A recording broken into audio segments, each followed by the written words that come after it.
विद्यार्थी मित्रांनो, सह्याद्री ट्युटोरियल्स मध्ये तुमचं स्वागत आहे. नेम रिएक्शनचा 6वा व्हिडिओ आहे.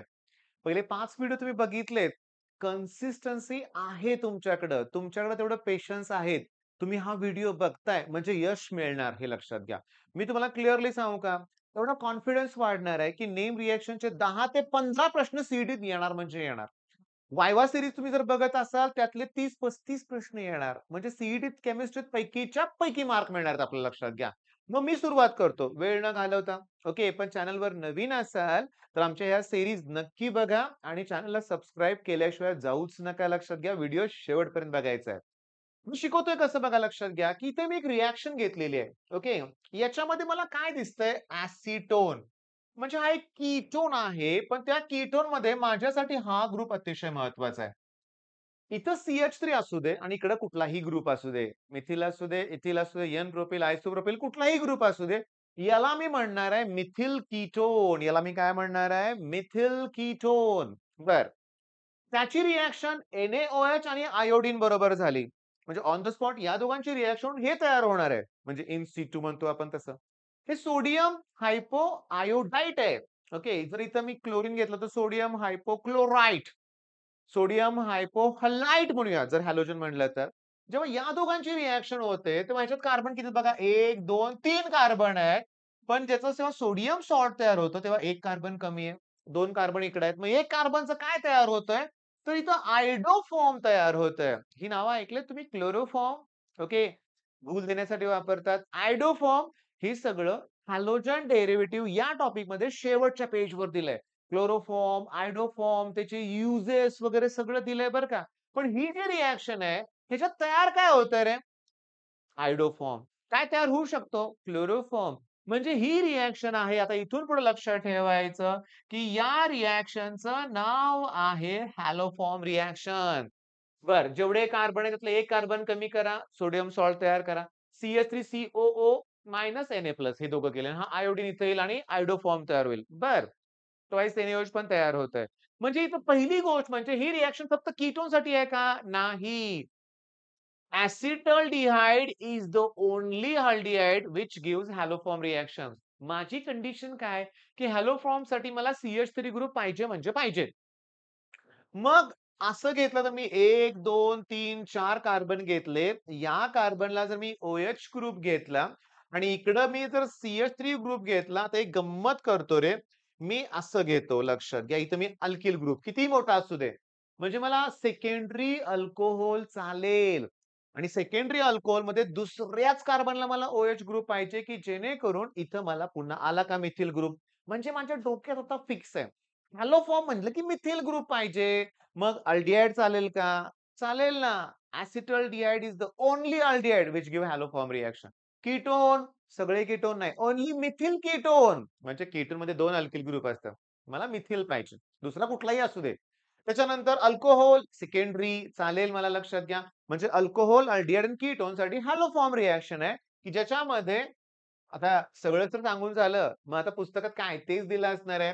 रिएक्शन इस given bye acetaldehyde, all methyl ketone आणि सगळ्यात important alcohol containing CH3 CHOH आणि पुढे डॅश म्हणलंय म्हणजे डॅशच्या पुढे R लिहूया कुठलाही. अल्कोहोल आणि ह्याची रिएक्शन होते जेव्हा हा सोडियम हायड्रॉक्साइड आणि आयोडीन बरोबर येलो प्रेसिपिटेट तयार होतो आणि सगळ्यात महत्वाचं इन सिटू ओके आणि during the reaction sodium salt of carboxylic acid तयार होते पण 1 कार्बन ॲटम लेस. झालं की हॅलोफॉर्म सगळं झालं. मग आता ज्या मुलांना प्रश्न पडतो ना, की बोर्डची तयारी करू का सीटची तयारी करू? त्यांना मी सांगतो, right short note on haloform reaction प्रश्न येऊ शकतो. ओके, मग त्यावेळेस तुम्हाला यातले बरेचसे पॉइंट्स लिहावे लागणार, डिटेल लिहावं लागेल. त्याच्यानंतर हाऊ विल यू कन्व्हर्ट किंवा how will you obtain iodoform from acetaldehyde विचारतील. मग तेव्हा हे लिहावं लागेल रिएक्शन. 2 मार्काला हा प्रश्न येऊ शकतो. पण सीईटीचं काय? सीईटी तुम्हाला 2च मिनिटात मी सांगतो. जास्त वेळ तुमचा घेणारच नाहीये. सीईटी मी तुम्हाला सांगतो. Which of the following does not exhibit haloform reaction? Haloform reaction कोणासाठी आहे? ॲसिटल्डिहाइड म्हणजेच इथेनॉलसाठी आहे. त्यांनी नॉट विचारलंय म्हणून मी ते क्रॉस केलं. प्रोपॅनॉन आहे. प्रोपॅनॉन मध्ये मिथिल ग्रुप असतो. ब्युटॅनोन का प्रोपॅनल? प्रोपॅनल मला चालणार नाहीये. आता ब्युटॅनोन मध्ये 4 कार्बन आहेत. त्यात इथे डबल बॉन्ड मी घेऊ शकतो किंवा इकडे घेऊ शकतो. इकडे घेतला की आला की मिथिल ग्रुप म्हणजे ब्युटॅनॉल सुद्धा हॅलोफॉर्म रिएक्शन देतोय. फक्त प्रोपॅनल हा देऊ शकत नाहीये. कारण तो अल्डिहाइड आहे आणि अल्डिहाइडमध्ये acetaldehyde is the only aldehyde which gives haloform reaction. Which of the following compound does not undergo haloform reaction? पण थांबा रे. Ethanol, ethanol, propanol, propanol, butanol, butanol, propanol. Same question मला रिपीट झालाय का? नाही, नीट बघायचंय. 2024, 2025. मग मी घसा फाडून ओरडून काय सांगतोय? आपण जे घेतले तेच येणार आहे. तुम्ही वायवा सिरीज आणि नेम रिएक्शन केले की केमिस्ट्रीत पैकीच्या पैकी मार्क. कारण वायवामध्ये मी सगळं ऑर्गॅनिक इथं ऑर्गॅनिक कव्हर होतंय. वायवामध्ये ते इनऑर्गॅनिक, अप्लाइड केमिस्ट्री सगळंच होणार आहे. लक्षात घ्या. तुम्हाला चॅनल फॉलो करावंच लागेल आणि तुम्हाला आवडतंय ना हे, मग मित्रांबरोबर शेअर करावं लागेल. चांगल्या मित्रांबरोबर जे अभ्यासू आहेत अशा लोकांबरोबर. तर आपल्या चॅनलवर बिलकुल टाईमपास होणारच नाहीये. Which among the following compound does not exhibit iodoform? 2022 ला आलाय. ॲसिटल्डिहाइड देते लक्षात घ्या. एन ब्युटिल उत्तर आहे आपलं. एन ब्युटिल. सेकंडरी ब्युटिल चालेल. मगाशी काढून दाखवलं होतं, की सेकंडरी ब्युटिल मध्ये इथं OH ग्रुप, मग इकडे मिथिल ग्रुप येतोय. ॲसिटोफिनॉन, ॲसी म्हणलं की आलाच CH3 ग्रुप म्हणजे तो देणार आहे रिएक्शन.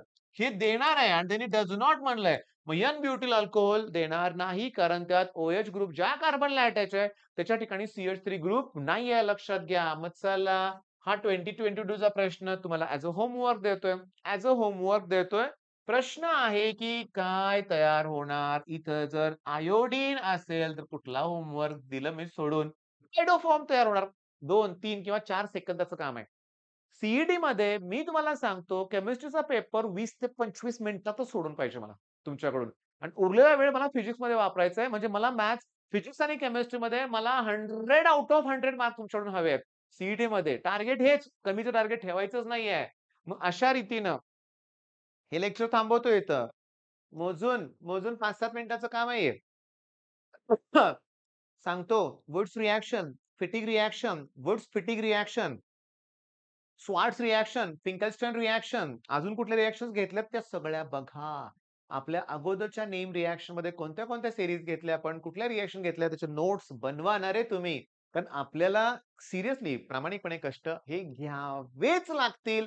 त्याच्याशिवाय काहीही मिळणार नाहीये. आयुष्यात कष्टाशिवाय काही मिळणार नाहीये. तुम्ही म्हणाल सर तुक्का मारने की निंजा टेक्निक सिखाओ. नाही काय उपयोगाचं लक्षात घ्या. तुम्ही तसे व्हिडिओ जर बघितले ना YouTubeवर, मी पण एक व्हिडिओ बनवला होता 4 वर्षापूर्वी बरं का लक्षात घ्या, की गेस कसं करता येईल. पण सांगू का? मी तुम्हाला एक छोटंसं उदाहरण देतो रे. माझ्या एका स्टुडंटला सीईटीमध्ये फिजिक्समध्ये 50 पैकी 50 मार्क आहेत. ओके. होते. त्याला 5 प्रश्न येत नव्हते फिजिक्समधले. मग त्यानं ते गेस केले आणि 5च्या 5 बरोबर आले. गेस केले म्हणजे त्यानं काय केलं, की प्रश्नावर विचार करून, चुकीचे ऑप्शन्स एलिमिनेट करून, विचार करून मग गेस केलं. बरं एवढा वेळ मिळण्यासाठी चुकीचे ऑप्शन एलिमिनेट करून विचार करण्यासाठी तुम्हाला केमिस्ट्रीचा पेपर पटकन सोडवायला जमलंच पाहिजे. आणि ह्या सीरीज फॉलो केल्यानंतर कुणीही तुम्हाला अडवू शकत नाही तुमचं ड्रीम कॉलेज मिळवण्यापासून. मग चला तुम्ही पण कॉमेंटमध्ये ती जिद्द दाखवा. अभ्यास करून दाखवा. All the best.